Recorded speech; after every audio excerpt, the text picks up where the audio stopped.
Welcome to the Technosthetic Podcast. I'm your host, Eric. This is your host, Randy.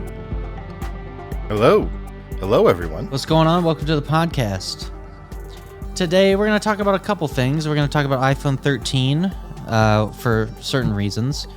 We'll talk about the Twitch data breach that happened recently, along with the Steam Deck teardown that happened. Why not?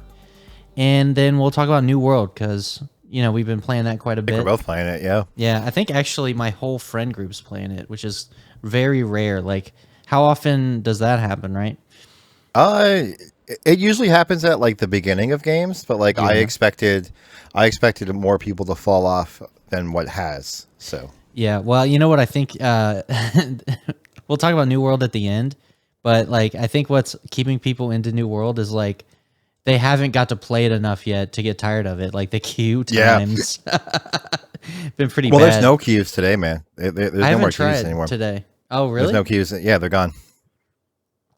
Fantastic, dude. About time. But we'll talk about that in a minute, dude. Let's go down the list, dude. A hot minute, dude. So I don't know why, but on our list we got an iPhone 13 Pro to talk about, dude. I don't know why either. Dude, it's not like either of us bought one or anything. So spoiler alert, dude. So oh my god, dude. So tell the stream the story, dude, because you went on travel. Right. Yeah, so and essentially, it all went downhill from there. Essentially, I went on travel, and you know, for those of you who don't know me that well, I have very rarely left the tri-state area. The tri-state area being Pennsylvania, New York, and New Jersey. I went to Florida like once when I was 9, but as far as like farther travel than that, I've never really done anything. So like I have this work trip coming up to Nashville, which is in Tennessee, and you know, like I was pretty excited for it as like not having traveled a lot to, you know, go see the world, go on an airplane, do all like the things that people probably experienced, you know, 15 years ago that I'm experiencing for the first time at 34. Right. So yeah.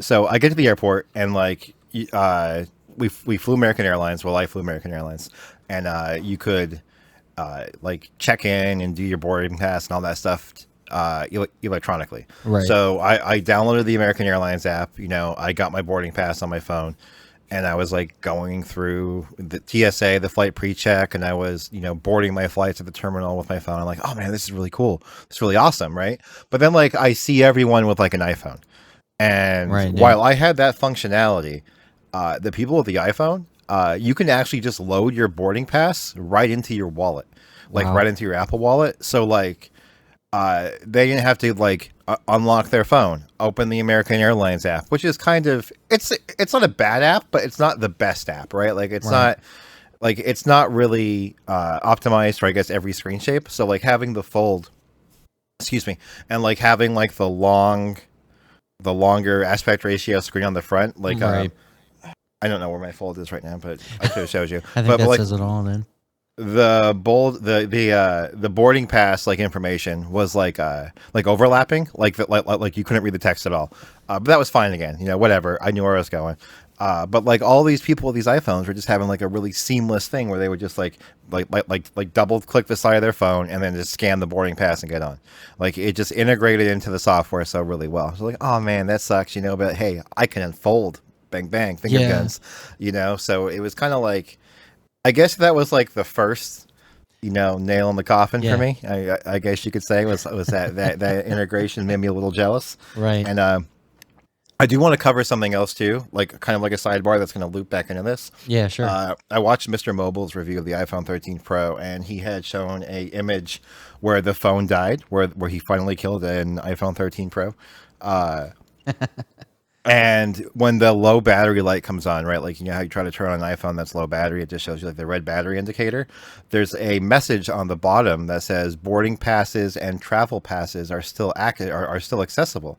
So I feel like that's something that like only Apple would think of. Yeah, for sure. Right? Like that's something that like I feel like you would only find on an Apple product, where, you know, what happens if you run out of battery and your boarding pass is on your phone? What do you do in that situation? Yeah, you're kind of screwed. So that was kind of cool, but I didn't learn about that today, but I just wanted to touch on that. So like in case you guys are wondering, you know, or have any questions about, you know, having your boarding pass digitally, if you have an iPhone and you're running iOS 15, you don't have to worry about that because they are a smart company. Yeah. I respect so that. moving That's forward, cool. yeah. So moving forward, I I live in a small town, right? So like just straight up, I live in a small town. So, but they still told me to check in 90 minutes before my flight.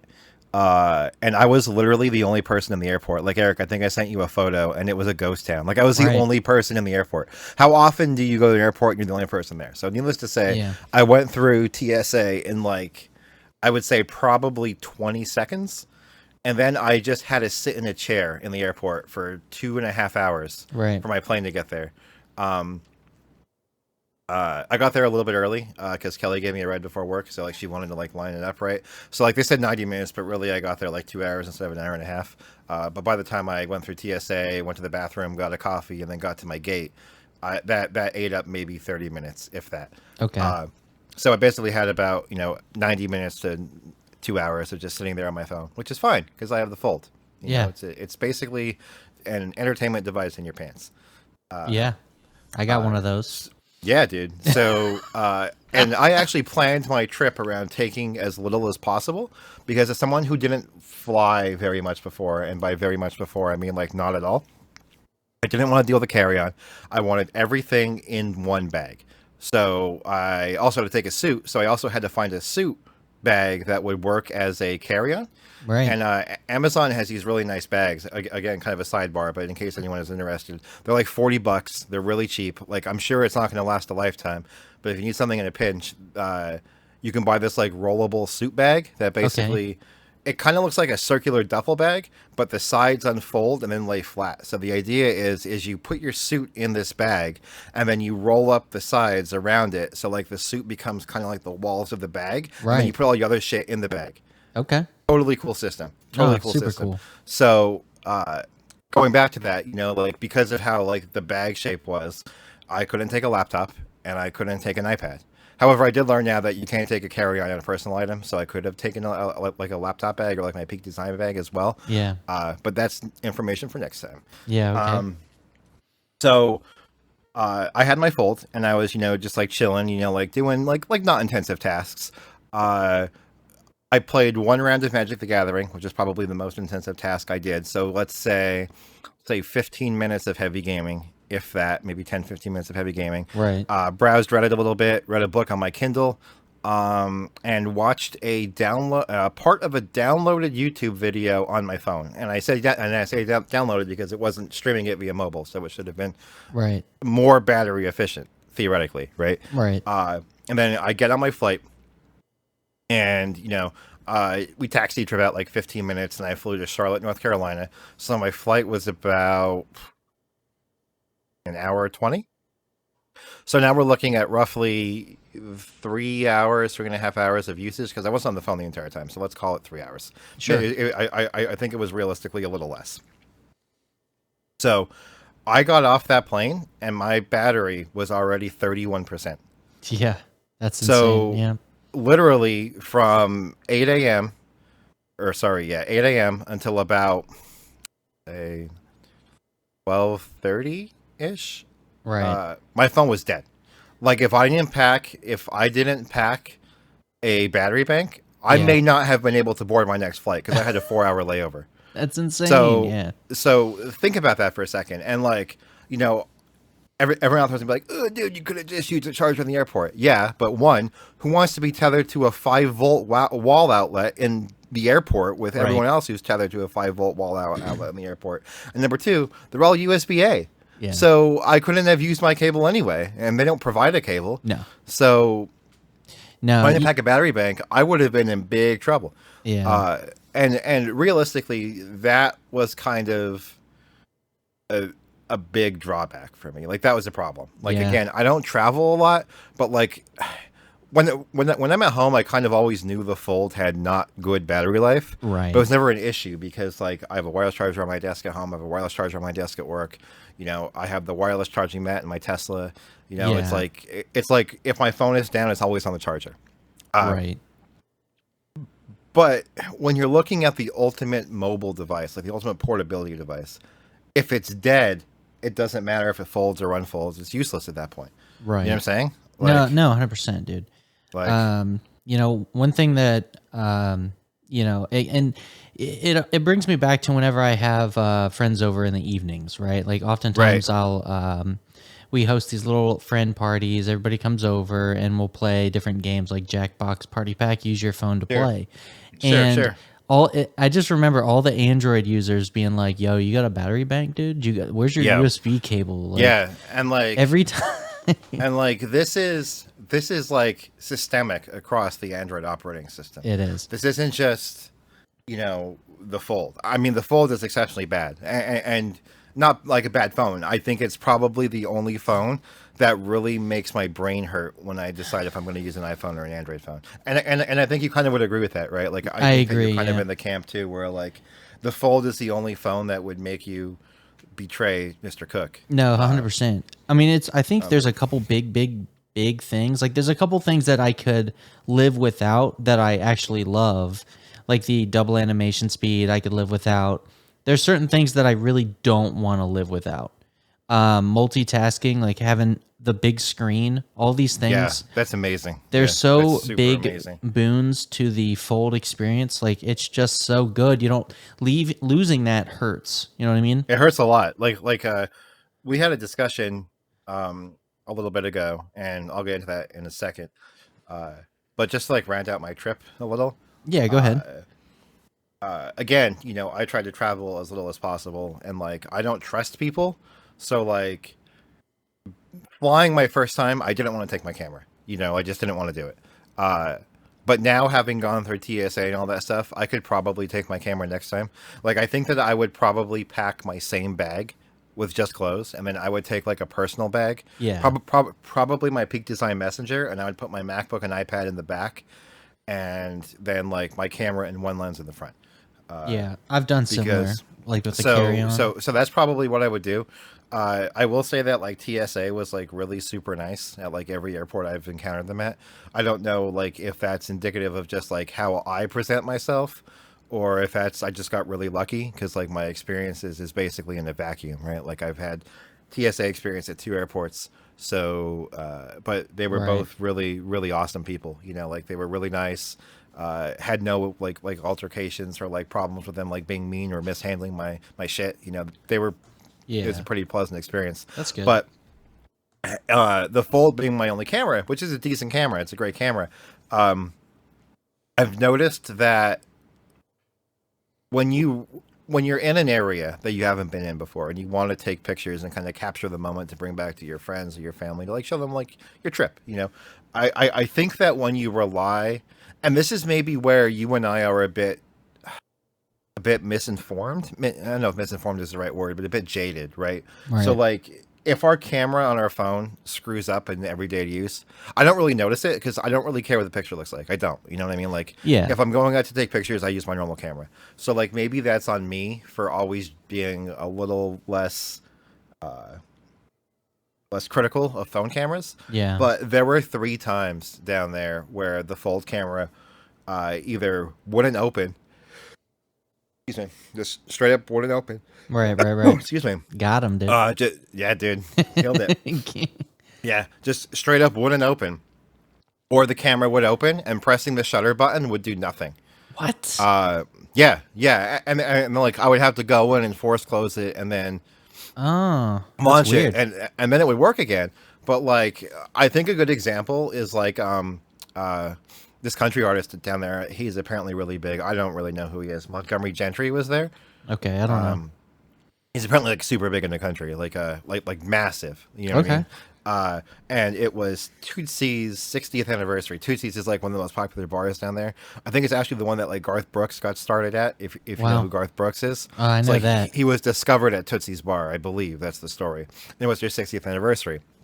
Like they closed down the main street in Nashville, and this concert was going on. And one of my coworkers, we just happened to walk past the backstage section when Montgomery Gentry was there, and she got a picture with him. Like he stopped for a second and like put his arm around her and posed for a picture, and that's when my Fold camera wouldn't take a shot. Thankfully, her boyfriend was there and he got the shot. but I didn't get anything. That's the Yeah. worst, dude. Yeah, I mean, to be fair, he also had a Samsung phone. Okay. But so it's like it wasn't like, oh man, the iPhone succeeded and Samsung didn't. But I can tell you in that moment, my phone did not take the picture at all. Did not take the picture. Yeah, that's nuts. And there was just some other things that like I was maybe a little bit hypercritical about with the camera. Like the night mode just turned everything into a blur fest. So I basically had to go into the pro settings and then just kind of do it myself, I guess. That's yeah. But yeah, with all of the neon down there and like bright streetlights and stuff, it just every picture I took in auto mode just looked washed. It's just a washed out. It looked bad. Dang, I'm kind of sad you didn't bring your like big old camera because yeah, me too. Like it would have been sick for a photography standpoint. Yeah, you know what I mean. But you know, first time traveling on like an airplane and stuff, I don't know. It was kind of a learning experience for me, so I just didn't do it. First time on an airplane ever, dude. Yeah. Oh, yeah. really? Well, theoretically, yes. Okay. I was 9 when I flew to Florida to go to Disney World. Yeah. So like first time as an how adult, my dad man? passed away when I was 9. Yeah. Well, like I was with my mom and my dad and my aunt Yeah. and stuff, and I was 9, and it was a direct flight from here to Florida, and then a direct flight from Florida back to here. Right. So it was my first time flying after 9/11, my first time flying since I was 9, my Wow. first time flying alone, my first Yeah. time with a layover. You know what I Okay, mean? yeah. So like, yeah, it was my first time for a lot of Yeah, those you were things. just kind of nervous yeah. about it a little bit, like you didn't know what Yeah, to be. so like, and like I remember watching a video like a couple years ago of like Jared Polin, and like now that I know he's kind of like not a nice human sometimes, he had mentioned that he went through TSA one time and they were going through his camera bag. And he was like, "This is my livelihood. Please be careful with this. Please be careful with this." And they like opened the bag and like, you know how camera bags like open from the back? Yeah. Well, it wasn't zipped, and they picked it up, and like 3 or 4 lenses and this camera body fell out onto the floor. Oh my god, dude. So like I heard that story, and I'm like, I'm not gonna bring it, you know. So Yeah, but that was like probably after on, dealing with them, I would definitely bring it because they were super nice people. Wow. I mean, he flies a lot, so he's bound to run into like a bad experience at some point.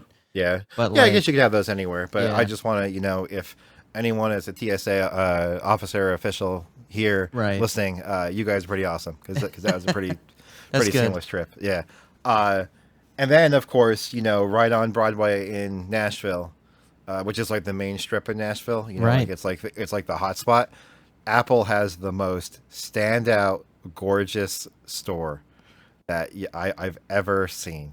Oh my gosh. Yeah, you sent me a picture. It was like the glass front. It was beautiful. Yeah, so like I'm 6 foot. I would say, of course, it's right on the corner. So like the entire corner is made of glass. Yes. And I would say that the glass there is probably 65 or 70 feet in the sky. Wow. And I'm really weak. So if that doesn't, so it's like walking past that doesn't make you want to buy an iPhone. Yes. So like here I am, you know, already walking around Nashville with my Fold in my pocket, which is already a brick. Yeah. And I have a USB-C cable basically going through my belt loops to my other pocket that has my wallet and battery bank in it, walking past an iPhone store. Yep. And just weeping. Wow. Because I know that if I had an iPhone in my pants, Yep. this would not be an issue. Nothing would be an issue. Everything would have worked. I'm gonna show the picture you sent me. You cool with that? Yeah, dude, bring it up. Yeah. So it was this one. Yeah. It was absolutely gorgeous. And like, so like, see those like red and blue domes right there? Yeah, ours had the same thing. I don't know if you could see it, but like a matching iPhone color is right in front of it. Yeah, you can't And really see it just here, looks so, because it's out in the Fold. Yeah. I'm kidding. It's the resolution. it's Not just a that. phone Well, you picture. probably Yeah, didn't send me native res either. I don't know. So I don't remember, to be honest with you, but Yeah. that store and like it's really funny because like downtown Nashville is like it's booming. Like there's neon lights everywhere, there's people everywhere, and somehow the Apple store still stood out. yeah. You know what I mean? Like it wasn't like in a shopping mall where like the bar is set really low to look different. No, Like, no. I don't know. It looks so good. I mean, they kill it, right? Their stores are just so fun to go to. It's not Yeah. the best one I've been to. Like that one looks cool, but I've been to like some of the coolest ones, like in New York City and like I've been to the New York City one Boston. too. I think what makes that one really cool is like Yeah. I'm not sure if any of our listeners have ever been to Nashville before, but a lot of the streets are really, really old, like brick buildings that are just made into bars. Yep. You know what I mean? So like it kind of looks like, which is gorgeous, by the way. Like it's Americana, true and true. But to see that big glass monolith basically surrounded by brick and mortar kind of made it stand out a little bit more. You know what I mean? Oh, 1,000%, dude. Yeah. No, I mean 100%. Here, I'm gonna show the Fifth Avenue Apple Store. Yeah, dude, bring it up. I got a couple. I was looking at different images. This is how it is.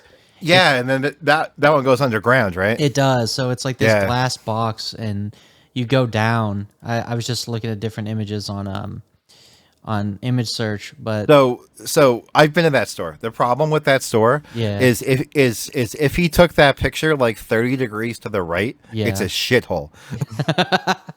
Yeah, I guess it is. When I went there was all like broken down construction signs and stuff all over the floor. This is what it looks like on the inside, though.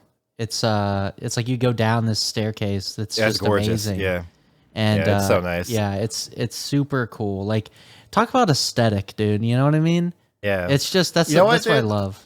I kind of wish that Apple sold like coffee mugs that was like Apple Store Nashville. I would buy those. Yeah, like how they have them for like Starbucks and stuff. Yeah, dude. I would buy them. That'd be nuts, stores. Right? Yeah, I think that'd be great business opportunity. But I get it. It's really cool though. It is really cool. But yeah, so like the Fold, it clearly didn't perform for you. And the battery was a real pain. Like, you were messaging me the whole trip, like, yo. And I was like, yo, battery check. And you'd tell me it was like, draining. It just constantly drains. And like, going back to Android efficiencies, like sometimes YouTube Advanced Micro G would be at the top of my list. And like, I even launched YouTube today. Like, what are you doing? I don't know. Like I don't know. Just things like that are still... It's a pros and cons game, dude. Like, the multi, because you can do things like multitask so intense, on an Android device. I mean, you're going to pay for that, right? You're going to pay for that. And, I also have to give Apple some credit. They have amazing chips that are have amazing performance per watt, and they just kill it. Like, I was looking at Geekbench scores today with like the Fold against like the 12 Pro. And I was like, the 12 Pro beats the Fold 3, and like in it like almost double in graphics, if I remember correctly. And now we're on the 13, which is even better. It's kind of crazy. And then the fact that like it's so good, but you can't really use all that potential as much because the software doesn't let you. Yeah. I mean, I think a good point of that is I'm strongly considering ditching my M1 iPad Pro. That's kind of insane, dude. Like if we go back for the mini. Yeah, for the mini. Okay, wow. That's interesting. So, I was going to ask you this on podcast because, when I was looking at your situation specifically, because I was thinking, okay, well, he has a lot of options. He has the Fold 3. He has the iPhone 13 Pro. Now he has to pick, like, there's 13 Zoom is Pro. really bad today. Wow. Well, the Zoom is bad, but the Zoom call quality isn't good either. But look at that boy. Look at that boy. No, I mean like the Zoom call quality. Not like Zoom call quality. It's bad, dude. But yeah, it's just upsetting because, you have all these options that are really good. It's just trying to figure out the optimal, like we shouldn't, like most people don't think this hard into it. But like we do, it kind of it's funny if you think about it. But like Kelly said the same thing. She's like, it's just a phone. Just pick one. Yeah, I know, and I wish I was like that because I asked you today. I was like, well, which phone does Peter McKinnon use? And, I'm glad you brought that up, and like you can continue, but like, well, my whole thought thread was like, think about who he is as a person, right? Like he's not sitting here dwelling on which phone is best. He just gets the one that is reliable. It's going to work when he needs it. It's in his pocket. It's a tool that he uses for phone things. And then he goes about his life doing whatever he wants to do, whether it's stuff for his job, whether it's like photography. There's just other things that would be more productive to dwell on. I think he mentions that in his 12 video too, about why he sticks with iPhone. and he basically gave 3 responses. He says, it's reliable, it works when I need it, the battery life is killer, so if he's out taking photos, he never has to worry about his phone not being dead. Right. And he said that as a photographer, he 99% of the time has a camera on him. Yeah. But the 1% of the time he doesn't, he wants to have the best camera possible in his pocket. Yeah. And that makes perfect sense. I'm like, I get it, you know? You can't argue with that. Like it can be that simple, you know? When I left the Fold 2 and went back to iPhone, you know, one of the things that, you know, I forgot really until recently when we were talking about this, one of the things that I used to justify that action, because even though the Fold 2 is so powerful, it's like the phone isn't really the optimal device to be using typically. Like, if I'm at home or at the office, I have access to many other devices. Typically, if I'm at work, it's my MacBook Pro. If I'm at home, I have unlimited amount of devices that I should be using. If I'm watching YouTube videos, I should be watching them on the computer, my MacBook, or the TV. If I'm Redditing, it's probably going to be best on the MacBook or my computer. The only time it really matters is like if I'm on the toilet. Dude, come on. Like, get off the toilet. You know what I mean? Like, so it's like, do I really want to argue that strongly for the Fold when it's for my toilet experience, dude? No. So here's kind of where I'm at with that too, because like that statement you said to me about Peter McKinnon really made me think a lot, actually. I knew it was going to be powerful if I said that. Well, it is because like I'm a fan of his, obviously, right? But 100%. It's also... Well, it's a mindset. I knew that the mindset would get you. So, like, here's the problem, right? Like, I spend a lot of time on my Fold. I spend a ton of time on my Fold. Like we discussed that, which is kind of a testament to how good the Fold is. Yeah. But at the same time, am I looking for a device to waste my life on? Yeah. Or do I want a device that's a life companion while I do other things? Exactly. That was my biggest argument with the Peter McKinnon standpoint, right? Yeah. Because that's how he uses his phone. It's a life companion to augment his life experience. That sounds very it's a tool corny, for him. It's a tool for him. Yeah. But that's what it is. And I don't need a phone that can do everything. I really don't. I need the phone to do phone things as good as it can. Sounds like you're talking yourself into a 13 Pro. Yeah, well, yeah, that was funny because I was talking to my wife about this the other day, and I just got done saying you were weak for going to get the 13 Pro, and then Amanda's like, "You're weak." I didn't even say. I didn't even tell her. She already knows where your brain is. Yeah, dude. She does, dude. She knows what's up, and she's like, Don't do it. I'm like, what? I didn't even say I was gonna get it. I was talking about Randy. She's like, don't do it. Don't do it. I was like, what do you mean don't do it, dude? I'm not doing anything. I'm happy, dude. Here's the thing. I do miss iPhone already. Every day I wish I had HomeKit because I can't do stuff like easily with my smart home anymore. And it sucks. You're gonna have to help me with that off show, dude. I love HomeKit. I'll help you. Or maybe we can kind of do like an offshoot recording just in case anyone else has any issues. You know what I mean? Like we could just not do a podcast, but kind of just do like I don't know. Yeah, we could do it. Yeah, just we'll work it out. But HomeKit is one of my favorite things about. That's kind of like a sleeper amazing feature. If you don't have smart home tech, look at HomeKit compatible products, dude, because HomeKit is really solid. It's probably the best smart home stuff you can do right now. Yeah. In my opinion, there's alternate options, of course, if you're not an Apple user, but it's really, really good if you are, and you should be using it. And then like a couple other things, like I miss like the stupid stuff, like Apple TV remote. I love using my phone, like. If I can't find the freaking remote, I haven't really tried that often, but I probably should. It's just a slide down, dude. Like you slide from the top right and then poke the remote. Okay. And then it's there. And you know what's awesome about it is that's something I really miss. So like, wipe up on the home screen is useless on that phone. It does nothing. Right. That's So true. like, and swipe down from anywhere is search. I like that though. Like on Android, to get to my search, I have to swipe up, then poke. Right? Hear That's me like out. 2 steps.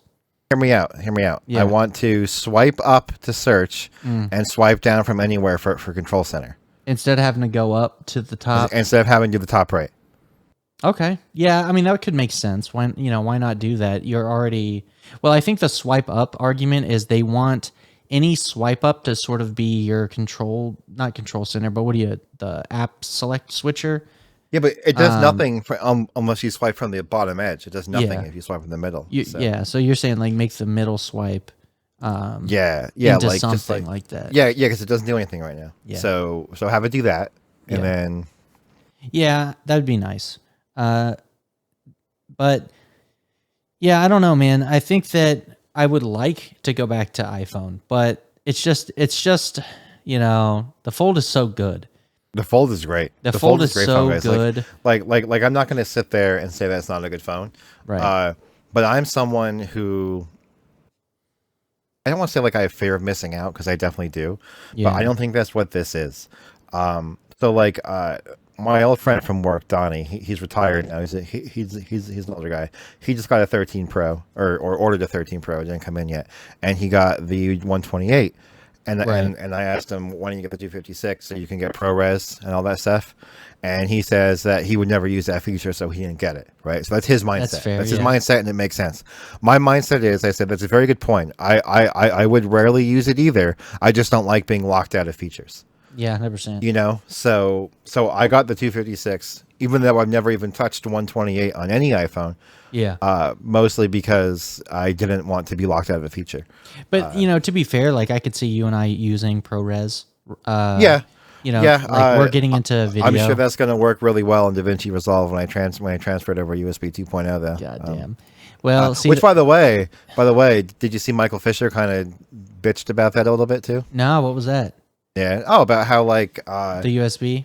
Yeah, about like how Apple embraces the ecosystem and I'm sorry, the USB-C ecosystem, and they are so all in on USB-C that their laptops only come with USB-C. Yet their phone still uses a 5-watt USB 2.0 port. I get it, but like AirDrop is good. AirDrop is good. Okay. So here's a realistic issue I had today. Okay. I had my MacBook with me. Right. Okay. And I'm still, quote, new to iPhone, right? So when I open my messages, it says uploading to iCloud paused, plug in your device and connect to Wi-Fi because it won't do it over mobile. Wait, what? Yeah. Wait, because what? Yeah. Oh, okay. Wait. But you connect to Wi-Fi though. Right. What? Like if you connect to Wi-Fi, you're good though. No, you has to be plugged in and connected to and plugged in like charging. Yeah, like charging. Yeah, okay. Because it's basically so like I have a ton of messages like I think my iCloud to sync up messages is like 2 gigs between my iPad and my MacBook and stuff just because I don't delete my messages. Yeah, but 2 gigs is 2 gigs, dude. I get it. But Apple doesn't let you do that unless you meet those 2 special snowflake criteria. Unless you're charging and on Wi-Fi. You can't do it on cellular. Right. Even if you have an unlimited 5G, you can't. Correct. That's some shit, dude. Which is pretty typical of Apple. You know, it's like do it our way or just don't do it. Okay. You know what I mean? Yeah. But anyway, I digress. That wasn't the point of my argument. The point of my argument was I was sitting at my desk and I wanted to finish setting up my phone, but I didn't have a lightning cable. Why would I have a lightning cable? One device on the planet uses this. Right. I have like 30 USB-C cables. Yeah. You know what I mean? Like that was a little frustrating. I mean, just calling a spade, that's frustrating. That sucks. Okay, so you wanted to plug in to charge and you couldn't. Not because I had to charge, because the battery is ridiculous, but I wanted to plug in because I had to charge in order for my messages to sync. Well, did you not have like wireless charging? Would that work? If you had I don't know. Yeah, I'm curious. Like if you just set it on I could try it right now. I think that while we're talking, I'll see if it kicks over. Yeah, either wireless charging or if you use the I mean it would have to work if you had what do you call the Puck Boys? MagSafe. MagSafe. It definitely works over MagSafe. Yeah. So like I would assume if you're on MagSafe, obviously you'd be good. But yeah, probably. Standard wireless charging, hopefully. Yeah. Because if not, that's really dumb. Okay, that's annoying, but like, and I get it. Like, I really do wish the iPhone had USB-C. They're talking about like in the EU forcing Apple to do that. I don't know if that's going to come to fruition. They'll probably sooner just get rid of the port altogether. I don't know. But as far as the argument as data transfer speeds go, I think that with AirDrop being so good, in our case, we're okay. But like a lot of people have iPhones, don't have Macs. I know so many iPhone users that don't have Macs, and Yeah. and they basically have no way to get these videos off other than USB 2 speeds, which is just mind-numbingly bad. And Kelly doesn't have one. yeah, so she has an iPad though, so like she would do photo and video editing on her iPad. you could do that, yeah, yeah, especially because she has the big boy iPad. yeah. So she has the M1 12.9. So Yeah. like that thing would probably absolutely chew through LumaFusion. yeah, 100%. And the iPad, Looks that's like another. Yeah, it's just to interrupt you right there. Go ahead. Hold on, it just. You're fine, dude. I'm just chilling, talking about Okay. iPhones here. Yeah. Continue your thought. I don't have one, dude. I'm just saying. I was just saying the pros and cons. You know what I mean? Like when it comes to iPhone, there's always pros and cons. The USB 2 speeds suck, but I don't really care. I have wireless. I have AirDrop.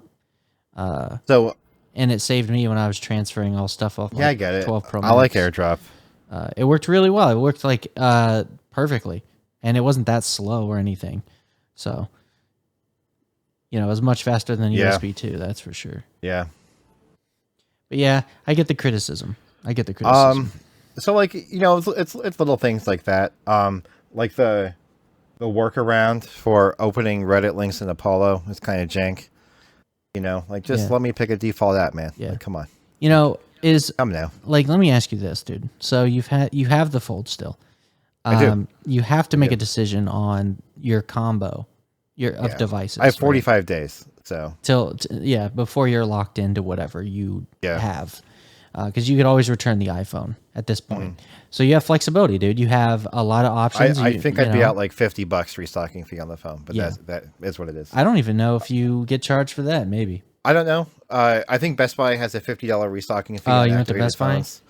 Yeah. Okay, Yeah. I went to that's Best Buy why. for two reasons. One, they had it in stock.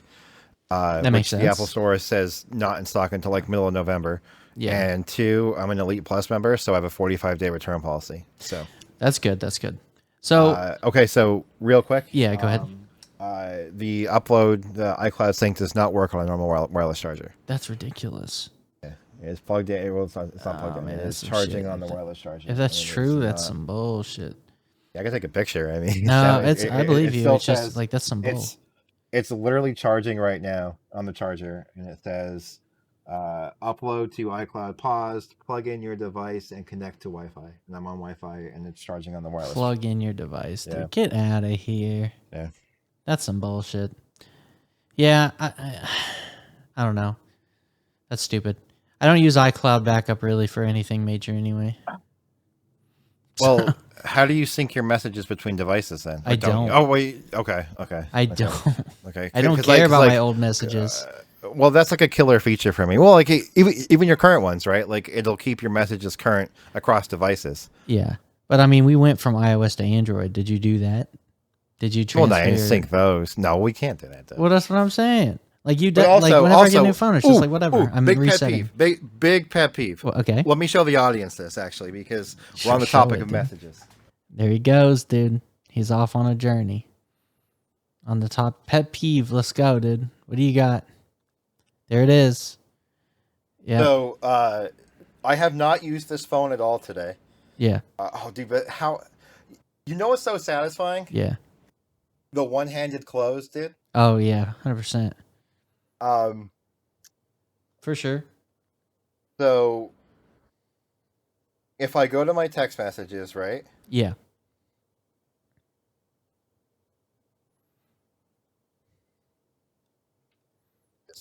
He's navigating. It's all good.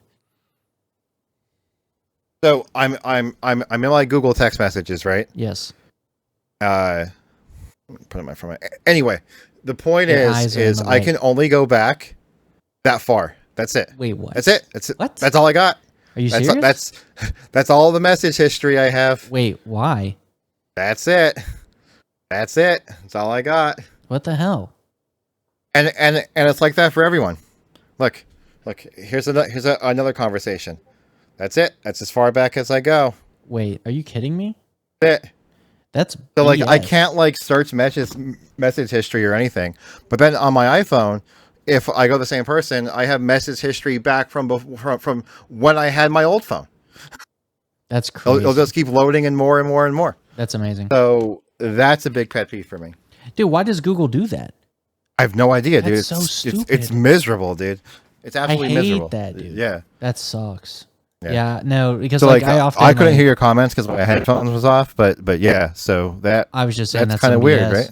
I mean, it Yeah, reminds dude, me of isn't it? like when we chat on Element. Like I just scrolled all the way back up to get that picture Yeah. you sent me, Yeah. and like Can't do that. I wouldn't be able to do Not allowed, that dude. on the freaking Not Google. allowed on the Fold, dude. That's nutty. Is that exclusive to the Google Messenger or is that Samsung Messenger? Is that I wonder.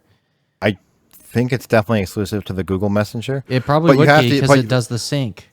So But you have to use the Google Messenger if you want I'm using it. I'm pretty. if damn you sure. want RCS.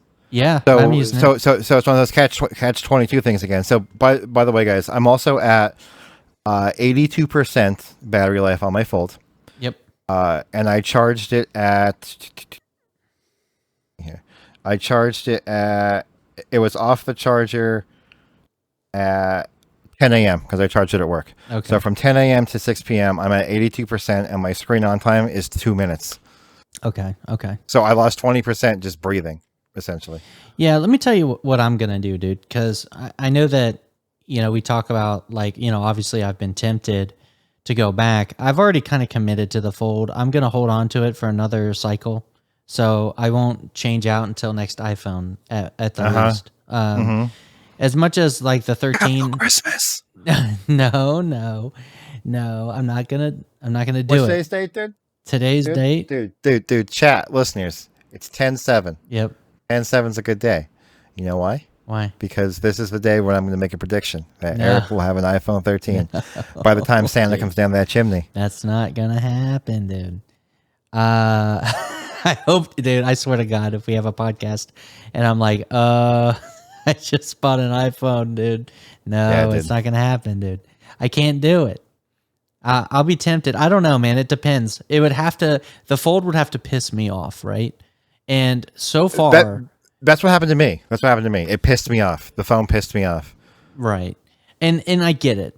But in your case, I feel like the battery. I mean, the camera issue you had 100% would piss me off. The battery thing, I think, is one of those things that you can mitigate.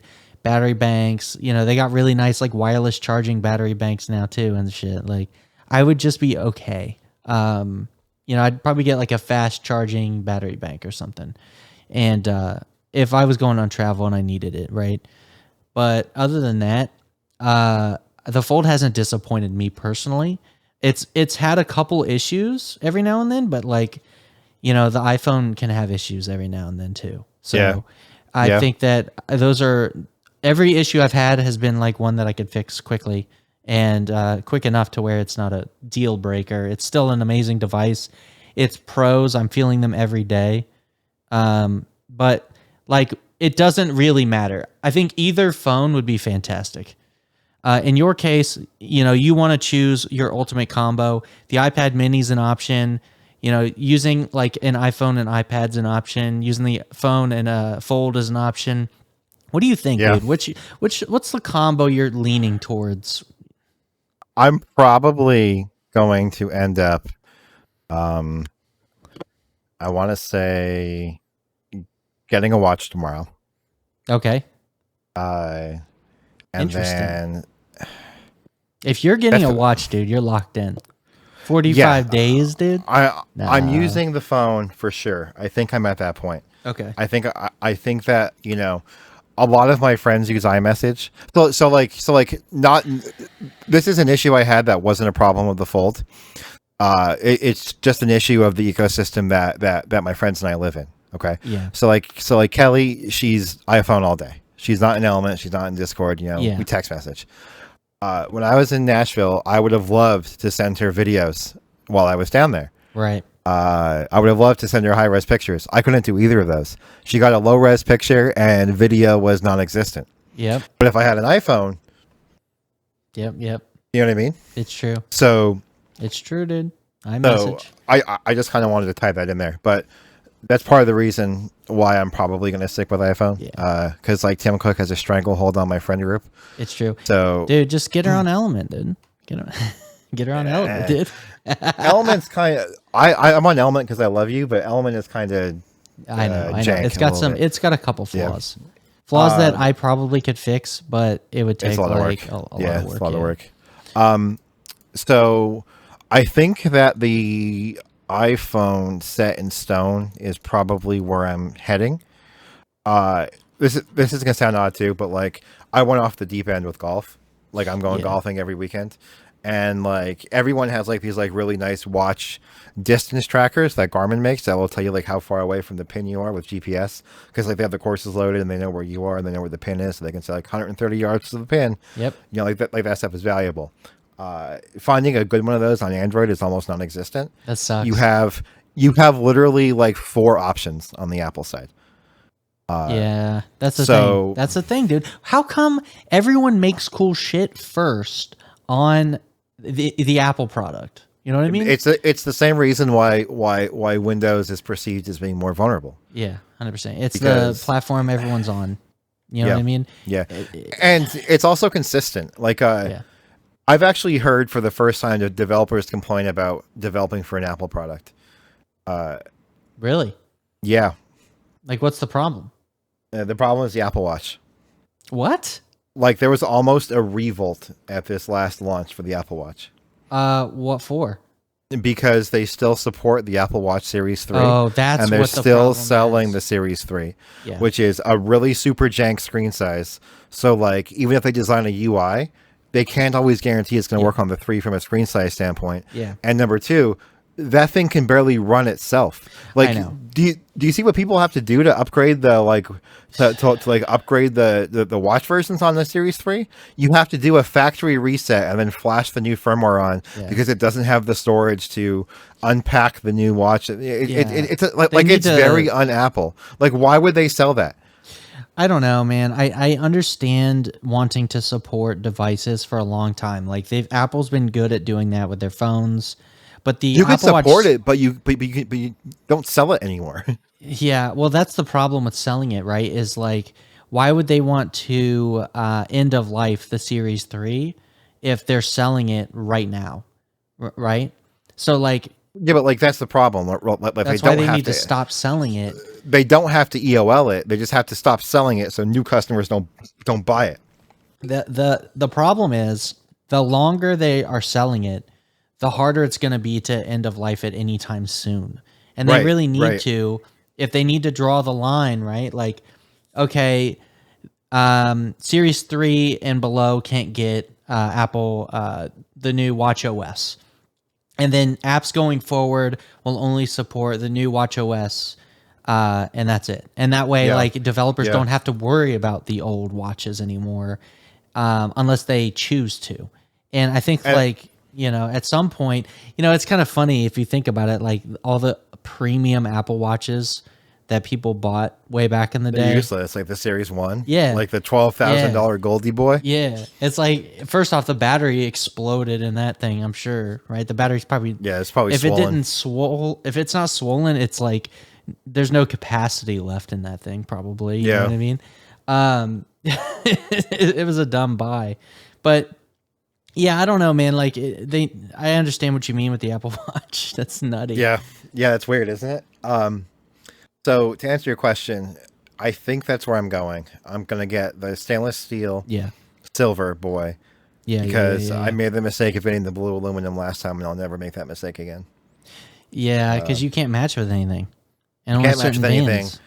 And I have the Milanese loop and the stainless steel loop.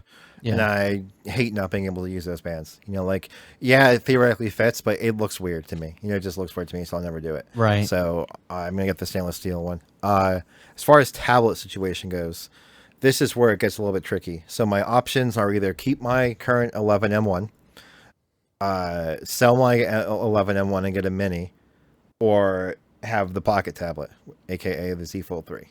Yep. It's really a tough choice. It's a tough choice. The Fold 3 has definitely taught me that I love this size.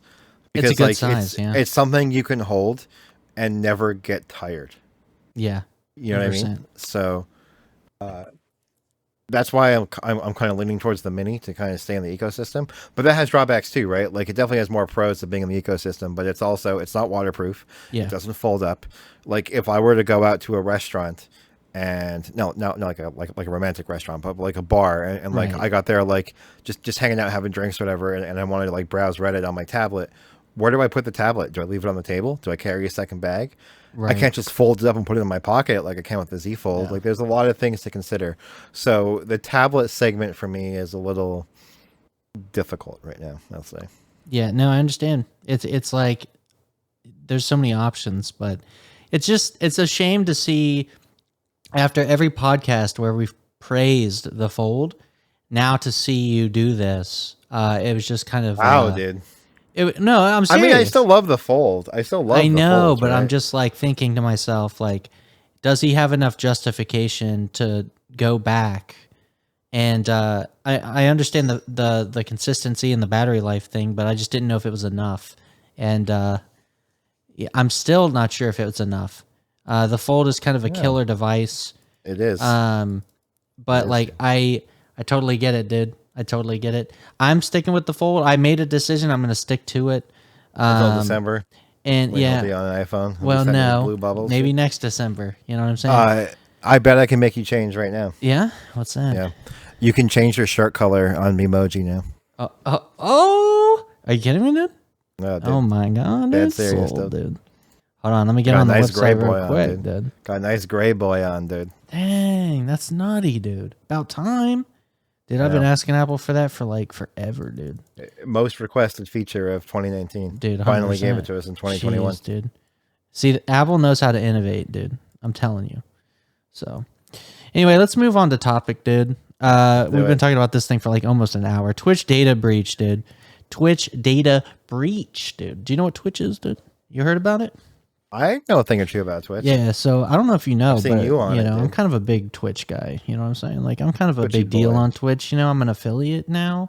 That means you can sub to me. Popularity. That's $5 fat that I have to pay taxes on. If Wow. No, so Twitch data breach, dude. Big leak. A lot of things leaked, including the Twitch source code, apparently. Lots of user data, including who the top earners are, what everyone's making on Twitch, basically, as far as subscription monies and the payouts go. And, as far as passwords go, they're all hashed and everything. Change your passwords, but if you're using two-factor authentication, I mean, change them anyway, but you're good. So, yeah, man, Twitch data breach. Have you heard anything about this, dude? I have. I saw some of the salaries. I didn't read into it too much because they're making money. They're making fat money, dude. Yeah, it's almost depressing. It's super depressing. Right? You're like, oh my god, dude. Like, I went on Twitch the other day, and I'm literally seeing like the thumbnails of all these people that Twitch is promoting, right? Like the top people, and I'm seeing like this person who's like ASMR licking. It's a female. She's like scanty, she's wearing like barely anything, licking like these like, those mics that are shaped like ears. She's like the binaural microphones. Yeah, she's like licking on them and shit. And like, how much money do you think she's making licking on the mic, dude? Looking good. Probably more than us, dude. Way more than us, dude. She's making like crazy. I don't know, but like, I'm telling you. You're looking, dude. I was like, dude, if I was like a good looking, you are a good looking dude. Dude, where do I buy the binaural mics, dude? Can I link the SM7B, dude? Yeah. Can I do that? Look it up, dude. You think people would pay for that? But yeah, dude. So the data breach, this just proves yet again that nobody knows how to like secure. I sent you a link of where to start your new career. Oh shit! Oh my god, dude. Buying your home. Hold on, dude. All right, dude. Check this. Check stream. Not stream. Stream. Check this out. Podcast. Dude, here it is. $3.99 is a small price to pay for the amount of money I'm gonna make from Twitch. I know, dude. Dude, you kidding me, dude? You could trade your SM7B straight up and get this bad boy. Look at these lobes, though, dude. I could lick those on stream for sure. I have a question for you. Yeah. Do you think there's any acoustical advantage to them being shaped like ears, or is that just for like the creep factor? So, the shape of your ear does play an acoustic role in audio. Yeah, but right? like, we've figured out why how to isn't your simulate microphone? Why isn't your microphone shaped like an ear, dude? No, I don't think there is an advantage, really. We figured out how to simulate. We figured out how to simulate 3D audio, right? The part of the shape of the ear is it lets you position, sounds and stuff, right? I guess that's the theory, right? Like you can hear things behind you, in front of you, a little bit better thanks to the shape of your ear and the way your brain works processing that. So we don't need to shape our mics. You know what I mean? If we're trying to create like a 3D audio effect. And if you're trying to, it's just, I think the only time it might be applicable, now even then, like you see some headphone reviewers put headphones on things like this.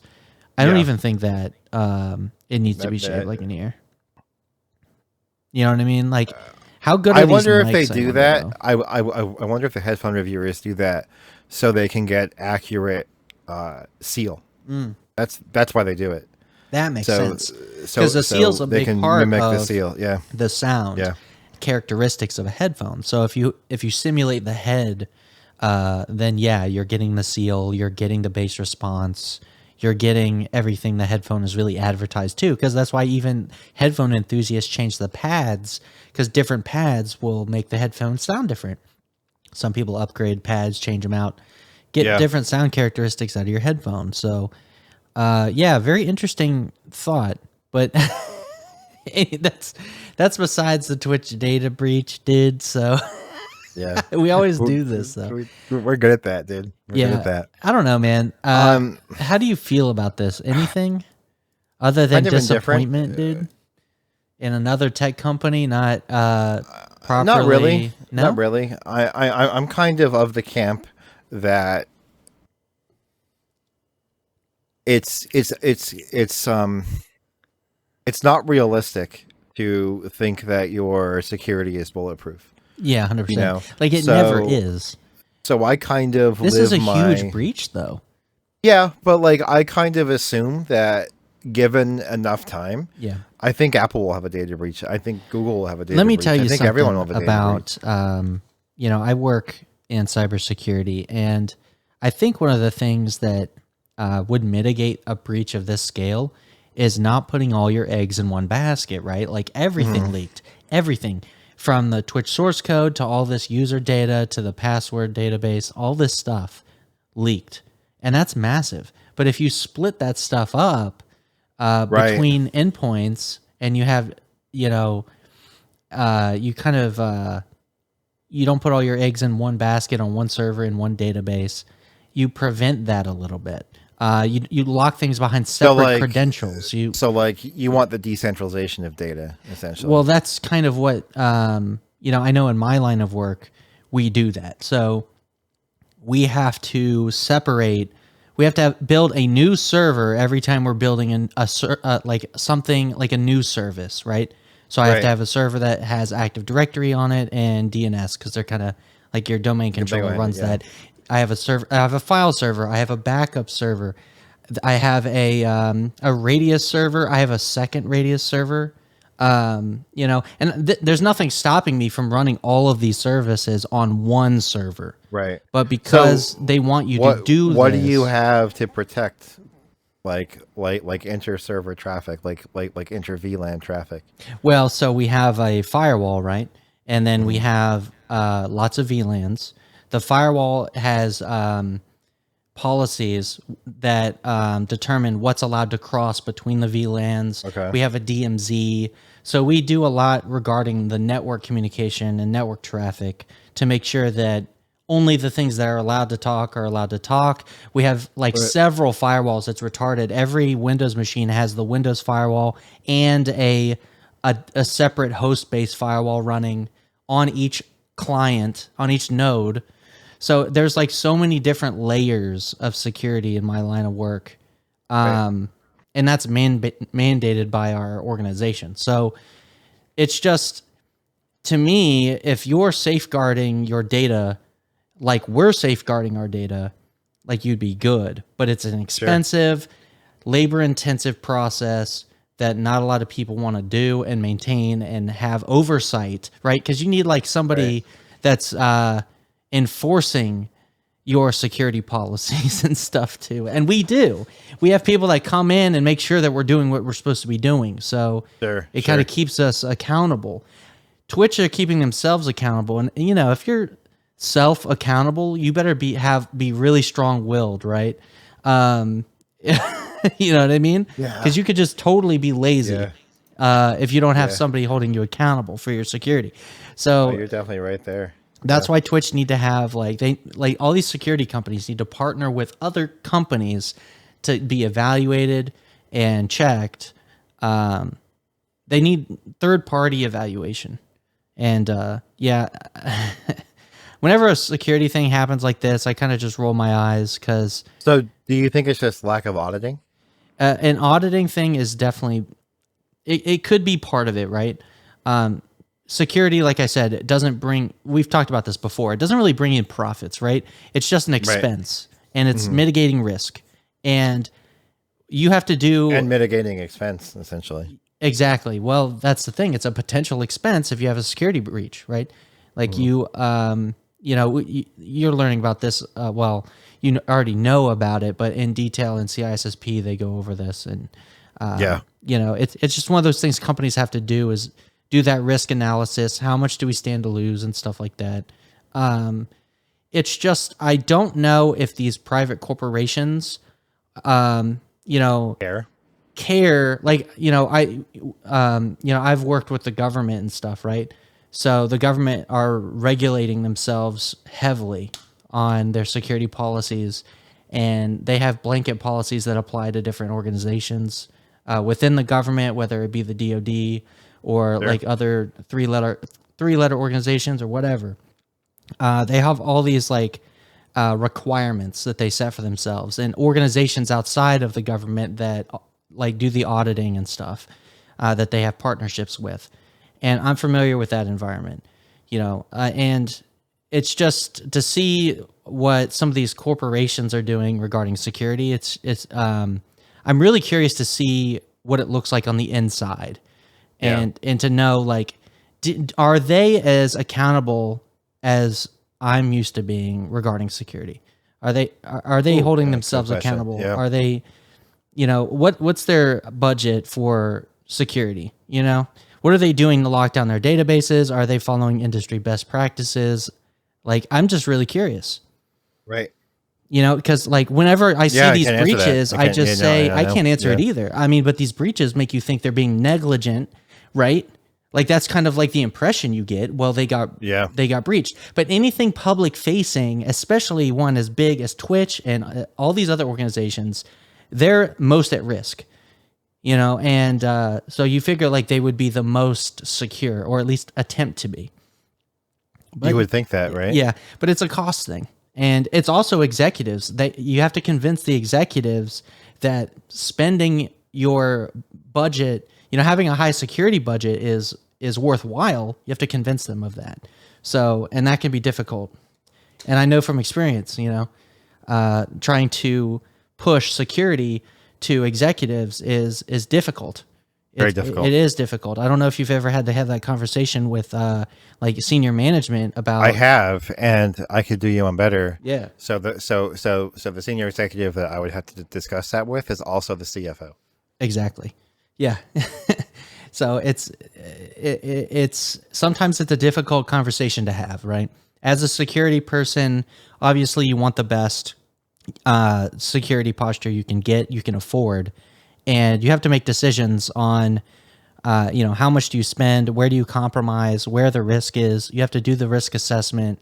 There's a lot involved. So whenever I see this, the data breach is just interesting.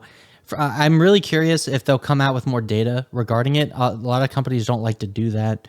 They claim that user data hasn't been leaked, but you can download the leaked files right now.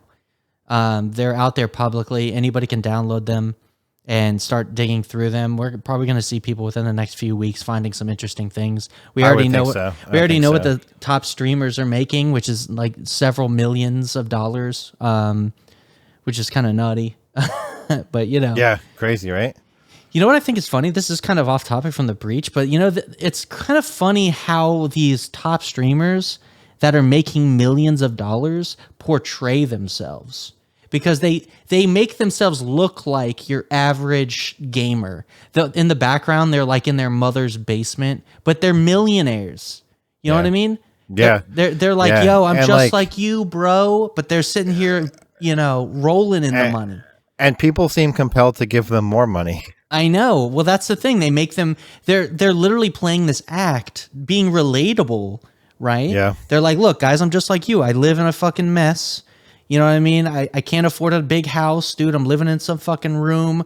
I got nothing on my walls, dude. You can see my bed behind me, dude. Like, yeah, yo, some of them. They play it up well, dude. I'm like, dang, dude. Like, what a fucking con artist almost, Yeah, I mean, it's entertainment, but you know how I've been. Like, even prior to like this whole data breach, like I've never really been a big fan of streamers, Twitch, or streamers. Yeah. No, I get it. It's just how I am. I like some streamers, but I'm not really one to watch a lot of them. I'll watch my friends, and I'll watch like a couple speedrunners, right?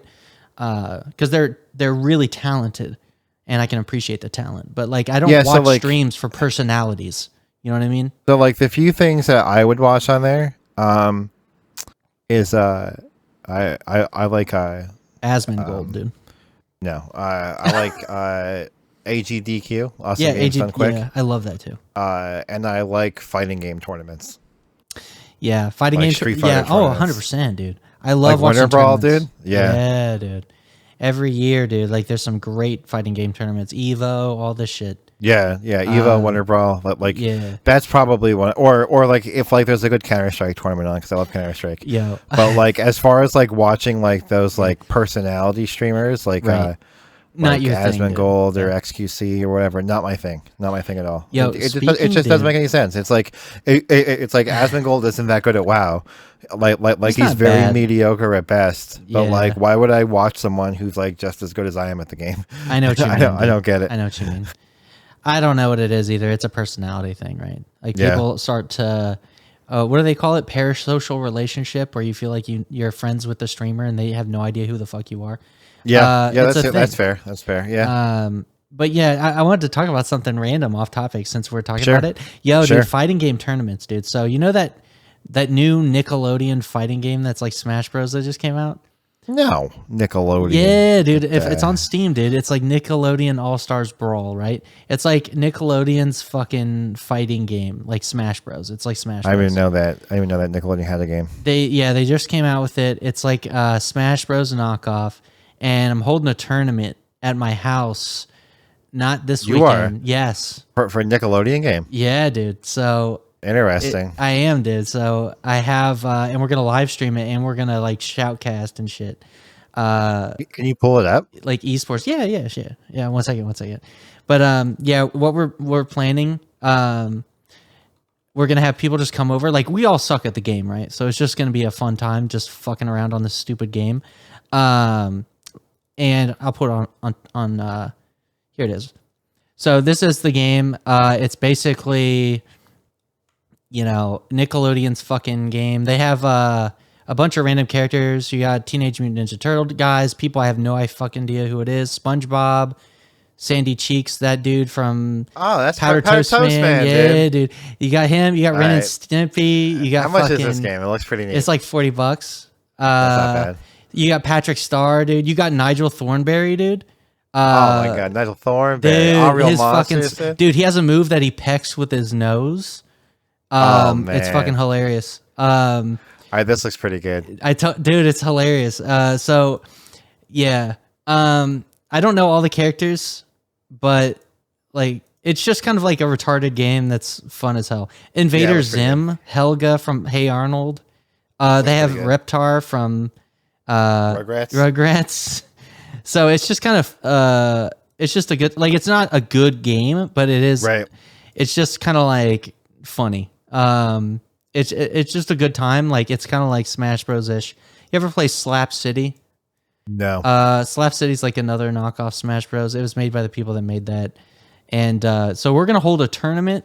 We're gonna live stream it, and we're gonna like make it esports style. That's pretty cool. That's pretty neat. Yeah, Really so fun. we're gonna have an esports style production where we make it legit, and like Chad and I are gonna shoutcast it, That'll be fun. and we have no idea. Like we're gonna make it we're gonna make it like we're gonna be serious about it, but like to the point where it's satire and it's Yeah. funny.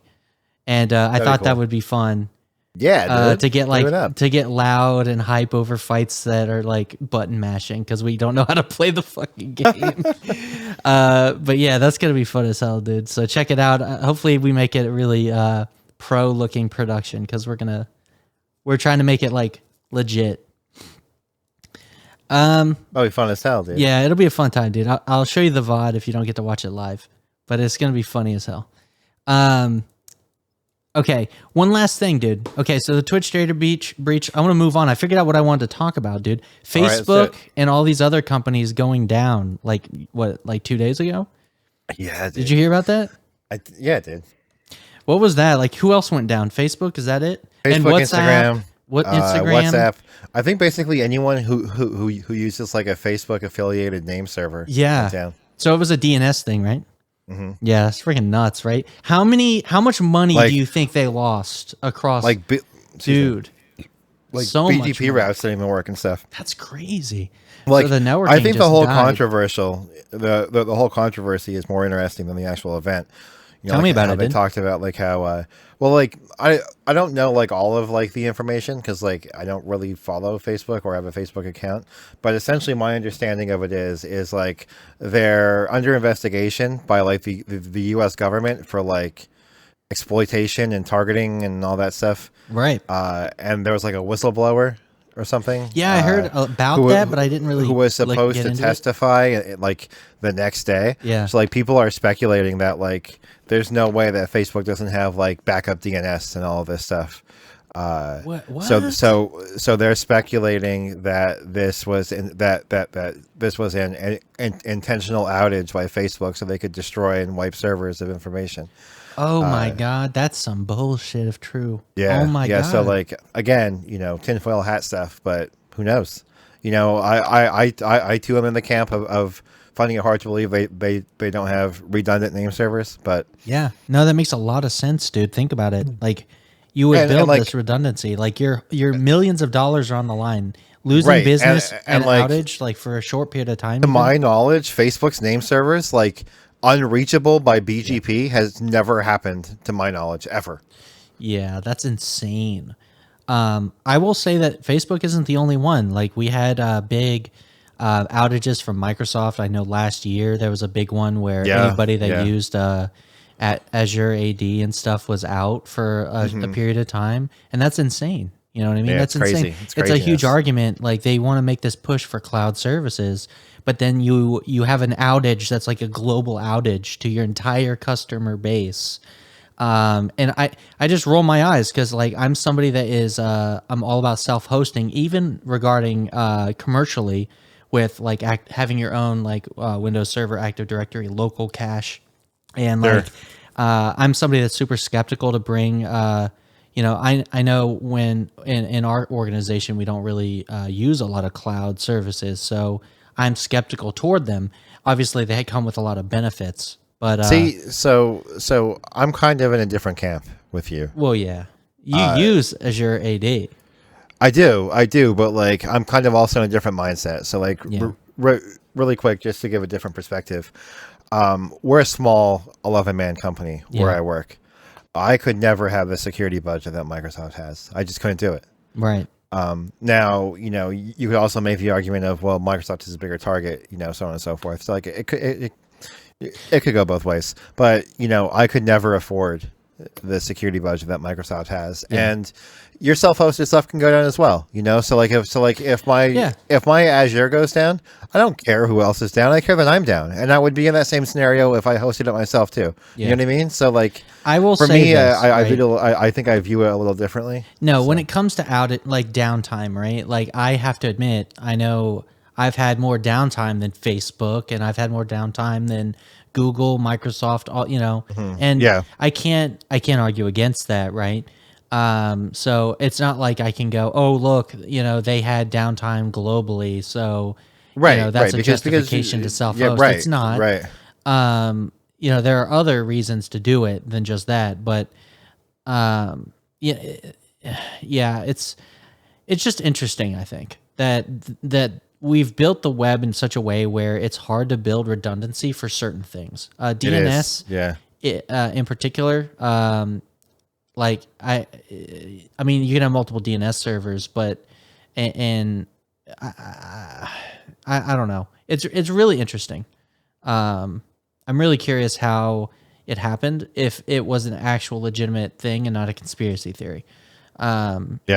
Because like there was some talk about it potentially being like somebody uploaded a change that happened to just bring everything down, and that's a perfectly possible thing. Like I've made mistakes in my career. I was telling you about one the other day where I had written a script that it would run every day, and every day it would slowly accumulate more and more certificates on my machine to the point where the machines a year later were like snail slow, and I had no idea. So, things happen, and one man can most certainly, with the right privileges, could bring down the entire, Facebook enterprise, basically, if he made a mistake. That's why we're so well paid. You know what I mean? Because we're paid to not make mistakes. Essentially. Or to make the least amount of mistakes possible. So you know what I mean? I get it. It's just interesting that the Facebook, WhatsApp, and all them went down though. It was fun. Really I heard odd. somebody say on YouTube comments, they were like, for a day, the world was a better place. Right? Facebook is terrible. Yeah, it is. All right, dude. Let's move on, dude. Steam Deck Teardown. So recently, This Valve, is mostly you, because this is news to me. So, so I'll pull up the YouTube video. But so recently on the Valve YouTube channel, they've published a teardown, which was take a look inside Steam Deck. And I'll go ahead and pull it up in the browser. So this is the video in question. And there was a video on Linus Tech Tips. They did a reaction video of this video on the LTT YouTube channel with Anthony, which is always a good time. And I think they had very similar opinion to me. Whereas, and I went on Reddit to find out what, everyone's impression of this video was, and there was a lot of praise. The fact that Valve would say, look, you can open our device, it's repairable. Here's how you do it. Here's how you update the M.2 SSD if you want. So yeah, there's a lot of praise to be had for that very reason. But in this video, they're kind of condescending in like, you should never do this. This is bad. You could kill yourself. You could die if you open this Steam Deck. Wear an ESD bracelet. I mean, they're kind of very much like, do not do this. And I think that's kind of weird. Like I'm somebody that opens up a lot of laptops. We build PCs, and they're obviously marketing this as a PC, right? Right. And to have a do not open this mindset with a device like this, it's like, okay, yeah, it's not intended to be opened, but I'm not going to die, my dude. If like I understand the risks, and it might be like their legal team is like, yo, we don't want people opening this and then like blaming our video, and like if the battery gets punctured, it catches fire, that we don't want to get sued. Maybe this is a way for them to like cover their ass. by saying these things in the video. But it's a pretty interesting video. You can see they're doing drop tests here. They're basically like, yo, if you open it, you could compromise the structural integrity of the device, blah, blah. Yeah, so here's the device. You're probably seeing it on video. They're talking about the ESD bracelet. Let me fast forward, my dude. So here's the internals. Now, one of the things that is a takeaway for me is the removable joysticks. You can see that. Yeah, that's interesting. That's really interesting to me. That's huge because, you know, as you know, stick drift, baby. Stick drift is a thing. It happens. These joysticks, you know, basically have a lifespan. And, you know, who wants to replace their entire device when a joystick goes bad, right? Nobody does, dude. So the fact that you could just unscrew it, you know, take it out and then buy another one. They basically said like availability for these sticks will be, we'll talk about that in the future. So that they're probably going to sell these parts, you know. That's pretty cool. Which would be amazing, right? And like shit, we might even get third-party options for these, right? I mean, the boards aren't that complicated and they're just a joystick, you know what I mean? So that might be exciting. But the fact that I can, if I have something wrong with my joystick, I can just replace it. That's amazing. And to move on to in the video, I want to show you the M.2 because obviously, you know, that's an interesting thing. Yeah. Down here in the bottom left, you can see like it's a very small form factor one. I forget what the exact name for this is. That's the same size the Series X uses. Yeah, so very small. They don't want you to remove this because they claim that they've picked a SSD that's specific to that has very little because it's close to the Wi-Fi module. They don't want wireless interference to take place. That's why they have an EMI shield on top. They said like this SSD has like the right like I guess wireless kind of like interference profile that doesn't mess with the wireless experience. So they caution for that. They also caution for ones that are like that might have NAND flash on both sides. It might not fit properly. So, you know, they say you can do it, but like we don't really recommend it.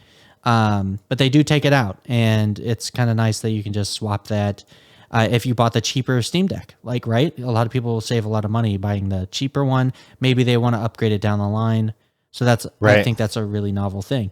That's pretty cool. That's pretty cool. One last thing I want to bring up is, what do you think about this thermal system? So you can see here you have one like heat pipe going to the actual APU, and then it goes up to the top where you have a Nintendo Switch like fan setup and your heatsink. They don't really tear it down beyond this, which is a shame. But I mean, this is a 15-watt device, right? So according to what we know about like the Nintendo Switch, right? Nintendo Switch docked is like 15 watts, and I think undocked is like 10 watts. So if this is a 15-watt device, I mean, that's sufficient, right?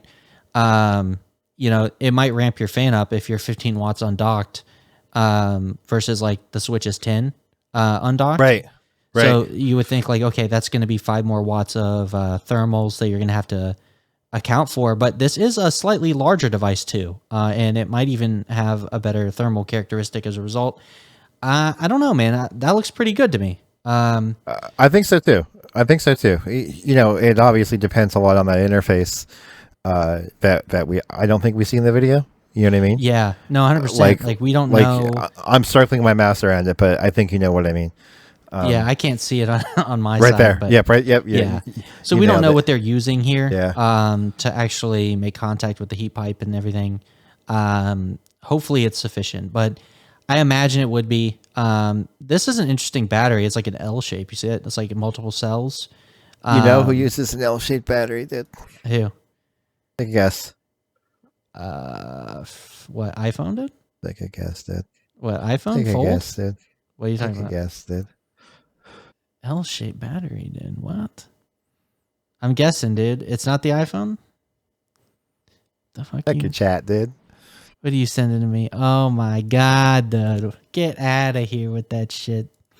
Is that the optimal battery shape? I think it's the battery shape for that space. That's optimal. Fucking shit, dude. Look at that Apple logo. So yeah, okay, I get it, dude. So whoops. L-shaped batteries, dude. Yeah, so pretty interesting, dude. Pretty interesting little teardown video. I respect that they've done it. I think that it's really cool that we have user replaceable joysticks. I think that means that this is a device that if you invest in it and it happens to go bad and you don't feel like sending it in under warranty, you can definitely do the work yourself. And that's great. You know, I think that's just going to make it last way longer. And you know, if I hand it off to my son and he happens to get my controls all, gunked up, I can take it apart and clean it or replace it exactly. if you have to. Yeah. So I think that that's like really great. Yeah. So the fact that I can just unscrew it and it not be glued together. Yeah, no, I think it's a good video. Like, I think you're right. Like, I think the message here is, hey, we want to show you how open this is, but our legal team also needs us to CYA. Yeah, you know? 100%. Because like this kind of reminds me of the time I went skydiving. Like they make you like this is a place that does skydiving, right? And right. they make you watch this video beforehand that's like 20 minutes long, and it's basically this attorney saying like, this is one of the most dangerous things you can do. This is this is so bad for you. You shouldn't do this. And like they go into saying things like, even if things go 100% right and you do everything properly and all the safety checks pass, you can still die. Like that was basically what the video is. Right. And like one couple in my like jump group actually left after watching the video. Wow. But so like that kind of reminded me of that mindset. You know what I mean? So talk about scaring the shit out of your customers, though. Yeah. You know what I mean? It's like, do you really want people that are super nervous up there? You need people with clear heads to like do the right shit. Yeah. I don't know. Which off topic, I have 2 more jumps left before I can jump not tandem. So. Oh shit. Okay. That'd be awesome. I've gone 3 times. Oh wow. I think you need 5. Really? Yeah, dude, it's amazing. I love it. That would be unreal. I would love to do that. That'd be sick. I've never done that. I'd be scared shitless, but yeah. So like, you kind of have like a basic idea of where I live, right? Yeah. So like, I live in like northeastern PA, and the place by me, in Hazleton, has the owners in the Guinness Book of World Records for most free falls. Oh wow. Yeah, like the guy is crazy. That's but nuts. Anyway, if you go up on a clear day from the Hazleton place, you can see the New York City skyline. When you like open the door to jump out from Pennsylvania. It's pretty sweet. Awesome, dude. I love that. That's really cool. Anyway, dude, last topic of the day is the New World. So we've all been playing New World when we can. And it's been a good experience, dude. What do you think? It's a lot of fun. I mean, I'm personally loving the game. You know, I love how combat is. It's really enticing to me that we could be outnumbered or out-leveled, yet still outplay opponents.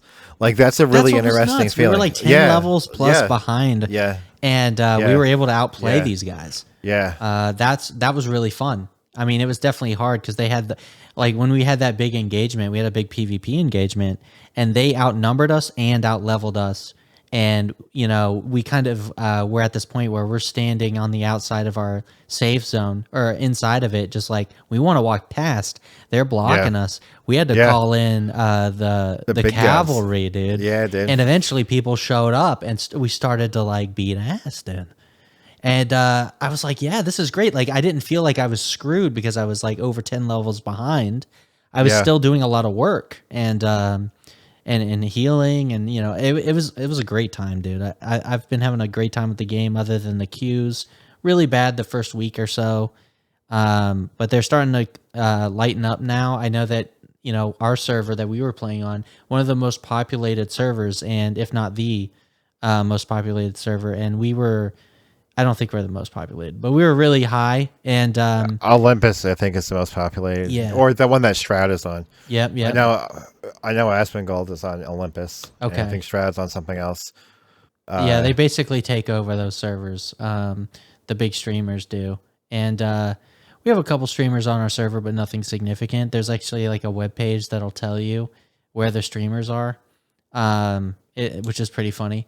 It's like, you want to avoid streamers.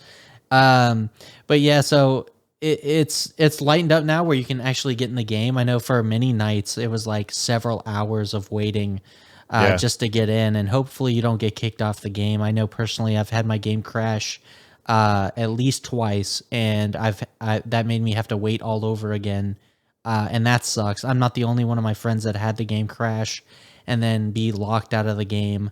That sucks. But when we are playing the game, it's really fun. The gathering, the crafting, the PvP. I'm so low level. Like I think I'm like 21. Yeah, same with me. I'm like 21. Yeah. And and that's just because I'm not in a hurry. You know what I mean? I'm just enjoying the game as it comes. And but like everything I've done on it so far, it's been pretty good. Really curious to see how like mid to late game's gonna go. Because I think mid game starts as like level 50, dude. You know how like leveling slows hard at it does, yeah. And it's probably the same with this game. So really curious to see how it works, and how the wars and stuff work. I don't know much about the game even still, but it's been pretty neat. You know what I mean? Hopefully it continues to grow and develop. I'm really curious to see what the community's thought of late game is now that we have people max leveling already. I'm excited to check it out. I probably won't get any time to play today, but I'm excited to hop back in. Yeah, no, it looks great, dude. Yeah, man, but that's pretty much all I wanted to talk about, dude. Are we wrapping up? We are, dude. I think it's gonna be one of the first podcasts for my camera battery in time. Oh my god, that's crazy, dude. Anyway, that's been the Technosthetic Podcast. Thanks for coming along. Thank you. If you want to check us out, we're all over the place. YouTube, Spotify, whatever, dude. We're on your podcasting platform of choice. Check out technosthetic.com. If you want to give us a message, please leave us an email. Leave us a little comment down below on YouTube. Someone talk to us, please. We're lonely. Yeah. And we'll see you guys next week on the Technosthetic Podcast. Take it easy.